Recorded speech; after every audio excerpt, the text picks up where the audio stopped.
First to the foreign driver who's been hit with massive fines because he says he doesn't know our road rules. And guess what? He's still driving. We drive the opposite way. So it's like everything different.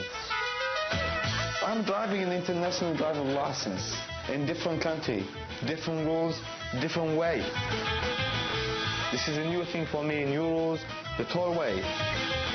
I've got 67 fines. I didn't know what to do with them.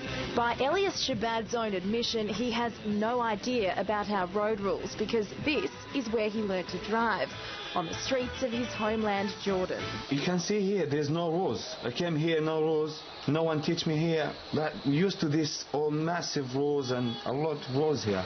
Nevertheless, when he arrived here armed with an international driver's licence, he hit the road.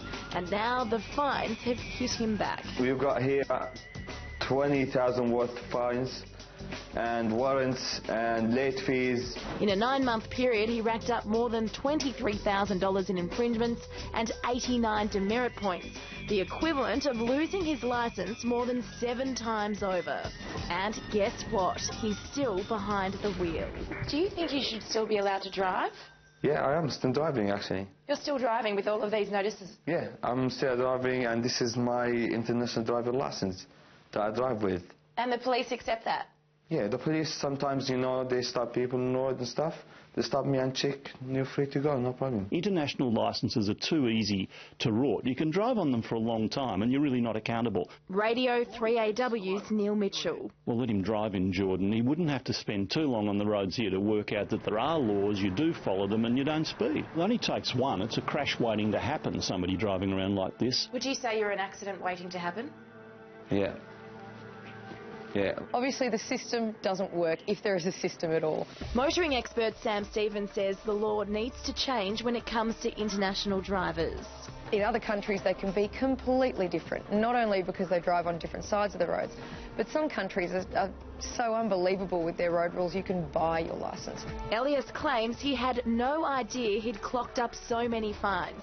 It was only when he went to pay the 6 he'd received in the mail he was alerted to a much bigger problem. The customer service, or the girl answered me, she said, "You won't pay them all?" I said, "Yeah." She was like, "All right, you pay $25,000. I was almost had a heart attack. Now he's got penalty notices, letters from the sheriff, piles of paperwork flooding in.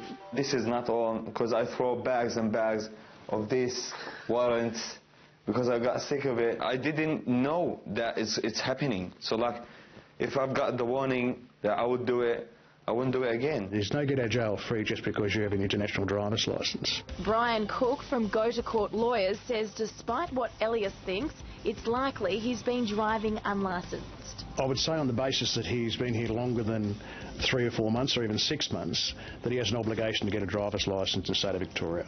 Sam Stevens believes foreign drivers need more education. Make a more rigorous process for people coming in and driving on our roads. And Elias agrees. I say you need to have a driving education for people like me before they start to drive. Definitely, and you can find a statement from Vic Roads on our website. We'd like to know what you think about foreign drivers using our roads without knowing the rules. Join the conversation on Facebook or have your say on Twitter.